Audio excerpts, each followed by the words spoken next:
1,00,000 మంది శివభక్తులతో కలిసి మహారుద్రాక్ష పూజలో పాల్గొనండి. వెంటనే కాల్ చేసి మీ పేరును నమోదు చేసుకోండి. నమస్తే, welcome back to Suman TV. Present మనతో పాటు ఉన్నారు అనలిస్ట్ మందర కృష్ణారెడ్డి గారు. నమస్తే సార్. నమస్తే అమ్మా.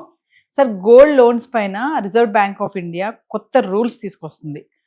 ఏంటి ఆ రూల్స్ ఏంటి? మరి గోల్డ్ లోన్స్ పెట్టే వాళ్ళకి ఇదేమన్నా షాక్ లాంటి వార్త అనుకోవాలా? అసలు ఏంటి అంటే బ్యాక్గ్రౌండ్ లో ఉన్నటువంటి న్యూస్ ఏంటంటే, reserve bank of India gold loan మీద కొన్ని పరిమితులు, కొన్ని రిస్ట్రిక్షన్స్ పెట్టడానికి సిద్ధపడుతుంది. మనకు తెలుసు, మన ప్రధానమంత్రి నరేంద్ర మోడీ గారు హైదరాబాద్ లోపల గతంలో జరిగిన ఒక మీటింగ్ లో భవిష్యత్తు ప్రమాదకరంగా ఉండబోతోంది, 1 సంవత్సరం దాకా గోల్డ్ కొనకండి, గోల్డ్ దిగుమతులు కూడా రిస్ట్రిక్షన్ చేద్దామనే ఉద్దేశంతో ఉన్నది.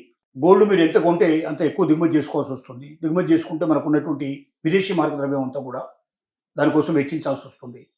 మనకు కావాల్సిన అవసరాలు చాలా పెరిగిపోయాయి. ఇప్పుడు ముఖ్యంగా ఇంధన సమస్య చాలా ఎక్కువగా ఉంది. ఇంధన సమస్యకి కోట్లాది రూపాయలు విదేశీ మార్గద్రవ్యం వాడాల్సి వస్తుంది ఎక్స్ట్రా. రూపీ రేటు తగ్గడం వల్ల కూడా ఎక్కువ పే చేయాల్సిన పరిస్థితి ఏర్పడుతుంది. దీనివల్ల అదనపు భారం పడుతుంది. 1 సంవత్సరం దాకా కొనడం తగ్గించండి, కొనడం మానేయండి అని విజ్ఞప్తి చేయడం జరిగింది. దానికి తగ్గట్టుగా విదేశాల నుంచి దిగుమతి చేసుకునేటువంటి బంగారానికి రిస్ట్రిక్షన్స్ బాగా పెట్టారు, ట్యాక్సెస్ బాగా పెంచేశారు. దానివల్ల విదేశాల నుంచి దాదాపుగా తగ్గిపోయింది.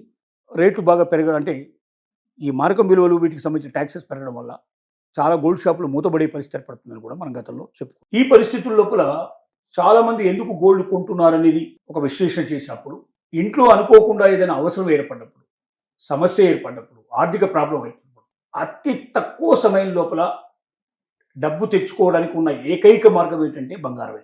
మన దగ్గర బ్రహ్మాండమైన ఇల్లు ఉండొచ్చు, 10 కోట్లు విలువ చేసే విలువ ఉండొచ్చు. డబ్బుకు నేను 9 కోట్లకు అమ్ముతాన్నా కూడా అంత సులభంగా పోదు. వాళ్ళు రావాలి, చూసుకోవాలి, సాటిస్ఫై కావాలి, అడ్వాన్స్ పే చేయాలి, తర్వాత మిగతా డబ్బు సమీకరించుకోవాలి, తర్వాత రిజిస్ట్రేషన్ కావాలి, వెనక్కి రావాలి. ఇదంతా ప్రాసెస్ కనీసం 1 నెల, 2 నెలలు, 3 నెలలు, 5 నెలలు టైం పట్టే టైమే. కానీ గంటల లోపల వ్యవధిలో, నిమిషాల వ్యవధిలో మీ చేతికి డబ్బు రావాలంటే ఒకటే ఒక మార్గం, బంగారం మీ చేతిలో ఉంటే టక్కుని తీసుకెళ్ళి ఏ బ్యాంకులోనో, నాన్ బ్యాంకింగ్ ఫైనాన్స్ కంపెనీలో, ముత్తూట్ ఫైనాన్స్ లాంటి దాంట్లో ఎక్కడో పెట్టేసేసి 10 నిమిషాలు, పావు గంట, అరగంట లోపల మీ డబ్బులు అవసరం ఉన్న వాటికి చేయొచ్చు. ప్రాణ అవసరాలు ఉండొచ్చు, ఒకసారి హాస్పిటల్లో పడేయచ్చు. డబ్బు కడితే కానీ ఆపరేషన్ జరగదని పరిస్థితి ఏర్పడుతుంది. గంట లోపల డబ్బులు కట్టాలి. కట్టడానికి ఉన్న ఏకైక మార్గం బంగారం. కాబట్టి చాలామంది ఏం చేస్తున్నారంటే బంగారాన్ని ఆభరణం కోసమే కాకుండా అత్యవసర పరిస్థితుల్లో డబ్బు చేతికి అందడానికి ఒక అవకాశంగా కూడా ఉపయోగిస్తున్నారు. దీనివల్ల బంగారం కొనమని చెప్పి ఒత్తిడి జరుగుతుంది. ఇప్పుడు కొంటున్న బంగారంలో భవిష్యత్తులో అమ్ముకోవడానికి వీలుగా ఉండేటువంటి వాళ్ళే ఎక్కువగా కొంటున్నారని, బిస్కెట్ల రూపంలో కానీ, కడ్డీల రూపంలో కానీ, కాయిన్స్ రూపంలో కానీ కొంటున్నారు తప్ప ఆభరణాల రూపంలో కొనడం తగ్గించేశారు అని చెప్పి కూడా మనకు తెలుస్తుంది. సో ఏమవుతుందంటే బ్యాంకు లోన్ కోసం వచ్చేవాళ్ళు, బంగారం పెట్టి తీసుకునే వాళ్ళు ఎక్కువ మంది పెరిగిపోతున్నారు. భవిష్యత్తులో బంగారం రేటు పడిపోతుందేమని ఒక అనుమానం ప్రయాణం. ఈ అనుమానానికి కారణాలు ఏమిటంటే, చాలా దేశాలు తమ దగ్గర నిల్వ చేసిన బంగారాన్ని అమ్మేయడానికి సిద్ధపడుతున్నాయి. ఇప్పుడు క్రైసిస్ వచ్చింది, విదేశీ మార్గ ద్రవ్యాలు లేవు, చాలా మంది దగ్గర అయిపోయినాయి, చాలా దేశాల దగ్గర. కాబట్టి వాళ్ళు ఏం చేశారు, వాళ్ళ సెంట్రల్ బ్యాంక్స్ అంటే రిజర్వ్ బ్యాంక్ ఆఫ్ ఇండియా మనకున్నట్టుగానే ప్రతి దేశానికి ఒక బ్యాంక్ ఉంటుంది, సెంట్రల్ బ్యాంక్ అంటుందని. ఆ సెంట్రల్ బ్యాంకు ద్వారా వాళ్ళు పర్చేజ్ చేశారు. ఆ దేశాల కెపాసిటీని బట్టి 100 టన్నుల నుంచి మొదలు పెడితే 1000 టన్నులు కూడా పర్చేజ్ చేసిన వాళ్ళు ఉన్నారు. మన దగ్గర 800 నుంచి 900 టన్నులు మన దగ్గర కూడా పర్చేజ్ చేసి పెట్టినట్టుగా మనం వింటున్నాం. ఈ బంగారు నిల్వలు ఒకేసారి అమ్మకాలు ప్రారంభం అవుతే అనేది ఒకటి. అమ్మకాలు ప్రారంభమైనప్పుడు ఏమవుతుంది, ఆటోమేటిక్గా బంగారం రేటు తగ్గిపోయే అవకాశాలు ఉంటాయి.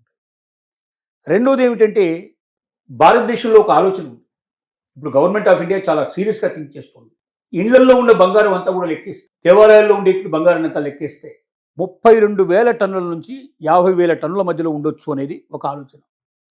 అంటే ప్రపంచంలో ఉండే అన్ని దేశాల దగ్గర ఉండేటువంటి మొత్తం బంగారాన్ని లెక్కేస్తే ఎంత ఉంటుందో అంత బంగారం భారతదేశంలోనే ఉండే అవకాశం ఉంది. కానీ బంగారం ప్రస్తుతానికి బ్యాంకుల్లోకి రావట్లేదు. అది ఎవరి వాళ్ళలో, ఇళ్లలో కానీ, దేవాలయాల్లో కానీ, ఇంకెక్కడెక్కడో దాన్ని పెట్టేసేసి దాన్ని ఉంచుతున్నారు. మార్గల్లో, నేల మార్గల్లో ఎక్కడ ఉంటుంది.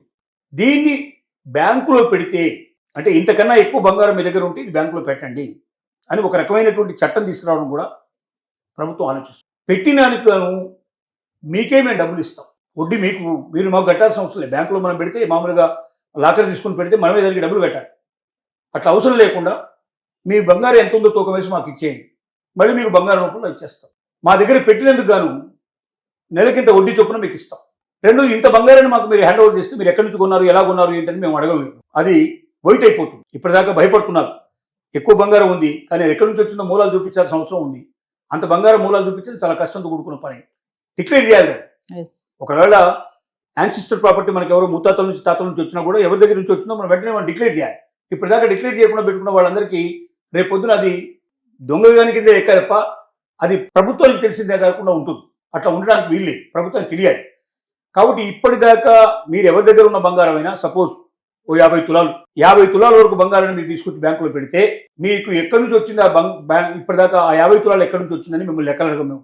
అది మాఫీ అంటే 50 తులాలు మీకు వైట్ అయిపోతుంది. ఇప్పటి నుంచి దాని మీద హక్కు మీకు వచ్చేస్తుంది. రెండోది ఏమిటి, ప్రతి నెల మీకు మేము ఇంత డబ్బు చెల్లిస్తాం. 1 తులం బంగారం పెడితే ఇంత అని ఓ 2%, 3%, 5%. ఇప్పుడు బ్యాంకులో మనం డబ్బులు పెడితే ఎట్లయితే వడ్డీ ఇస్తుందో ఫిక్స్డ్ డిపాజిట్లో వేసుకుంటాం, మనం సేవింగ్స్ అకౌంట్లో వేసుకుంటాం, మనకు వడ్డీ వస్తుంది ప్రతి నెల. అలాగే బ్యాంకులో బంగారాన్ని పెడితే కూడా వడ్డీ వచ్చేటట్టుగా ప్రభుత్వం చేయడానికి ఆలోచన. ఇది చేస్తే ఏమవుతుందంటే కావాల్సినంత బంగారం మార్కెట్లోకి వచ్చి పడుతుంది. బ్యాంకు తీసేసుకుంటుంది కదా, దాన్ని బంగారం రూపంలో చేస్తుంది. మీకు కావాల్సినప్పుడు ఓన్లీ మీకు బంగారమే ఇచ్చేస్తుంది. అంటే ఆభరణాల రూపంలో ఉండవు, బంగారం రూపంలో తయారవుతుంది, బంగారం ఇచ్చేస్తుంది. సో ఆ బంగారం అంతా కరిగించేసి మార్కెట్లోకి తీసుకొస్తే మార్కెట్లో బంగారం రేటు తగ్గిపోయే అవకాశం ఉంది. ఇవన్నీ కూడా ఇఫ్ అండ్ బట్స్ 100% అవుతాయని చెప్పడానికి వీల్లేదు. కానీ ఒకవేళ తగ్గిపోతే బ్యాంకులోకి ఆ బంగారం అంతా వస్తే బ్యాంకులోకి బంగారం వచ్చినప్పుడు మరి ఆ బంగారాన్ని వాడు తీసుకోవడానికి అంటే తాకట్టు పెట్టి డబ్బులు తీసుకుంటున్నారు ఎవరుతున్నారో, ఇప్పుడు ఎవరైతే లోన్ తీసుకుంటున్నారో అలా వచ్చిన బంగారానికి లోన్ ఇస్తే సపోజ్ ఇప్పుడు 100 రూపాయలు బంగారం పెడితే 85 రూపాయలు 2.5 లక్షల లోపల ఇస్తే ఒక 2.5 లక్షలు దాటితే 75 రూపాయలు ఇస్తున్నారు. 100కి 75 రూపాయలు ఇస్తే 25 రూపాయలు బ్యాంక్ దగ్గర పెట్టుకున్నారు. కానీ అంతకన్నా రేటు తగ్గితే మరి వచ్చి బంగారం తీసుకోమంటే తీసుకోరు. ఆ బంగారం అంతా మన దగ్గరే పడిపోయి ఉంటుంది. బ్యాంకులో నష్టాలు వస్తాయి, విపరీతంగా కోట్ల రూపాయల నష్టాలు వస్తాయి. బ్యాంకులు మూసేయాల్సిన పరిస్థితి పడుతుంది. కాబట్టి ఏం చేసింది రిజర్వ్ బ్యాంక్ ఆఫ్ ఇండియా అంటే నెంబర్ 1, 2.5 లక్షల రూపాయలు లోన్ తీసుకునే వరకు ఇబ్బంది లేదు. 2.5 లక్షల రూపాయల కన్నా ఎక్కువ లోన్ మీరు తీసుకోవాలి బంగారం పెట్టి అంటే ఖచ్చితంగా మీరు తిరిగి కట్టగలిగే కెపాసిటీ మీకు ఉందా లేదని నిరూపించుకోవాలి. మీరు ఇంట్లో ఎంతమంది ఉన్నారు, ఎంతమంది ఉద్యోగాలు చేస్తున్నారు, ఎంతమందికి ఆదాయం వస్తుంది, ఎంతమంది కూర్చొని తింటున్నారు. కూర్చొని తినడం వల్ల ఎక్కువ మంది కూర్చొని 10 మంది ఉంటే 100 ఒకడే మాత్రమే కష్టపడి పనిచేసేవాడు డబ్బులు వచ్చేవాడు. నాకు 9 మంది కూర్చొని తింటే ఆ ఒక్కరి దగ్గర వచ్చిన ఆదాయంతో కట్టాలి కదా డబ్బులు. నువ్వు కట్టగలుగుతావా?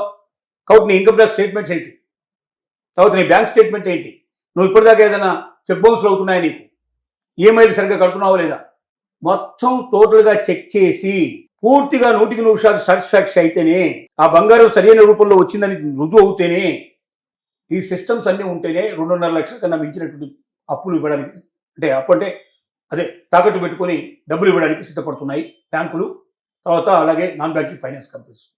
దీనివల్ల ఏమవుతుందంటే 2.5 లక్షల కన్నా మించి తీసుకోవడం కష్టం. 2.5 లక్షల లోపల కావాలనుకుంటే దొరుకుతుంది కానీ వాళ్ళను కూడా కట్టగలిగే శక్తి ఉందా లేదనేది ఏదో రకంగా ఇండైరెక్ట్గా టెస్ట్ చేస్తారు. టెస్ట్ చేసిన తర్వాత ఇస్తారు. అంటే ఇప్పటిదాకా అతి సులభంగా దొరుకుతున్నట్టు బంగారు లోన్స్, తాకట్టు లోన్స్ ఏవైతే ఉన్నాయో ఇక భవిష్యత్తులో దొరకడం అనేది అంత సులభం కాకపోవచ్చు, కొంచెం దుర్లభం అయ్యే అవకాశం ఉంది.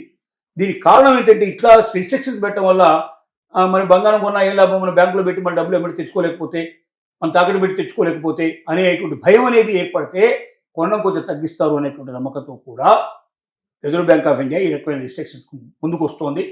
దీన్ని తొందరలోనే అమలు చేసే ప్రయత్నం చేస్తోంది. Thank you.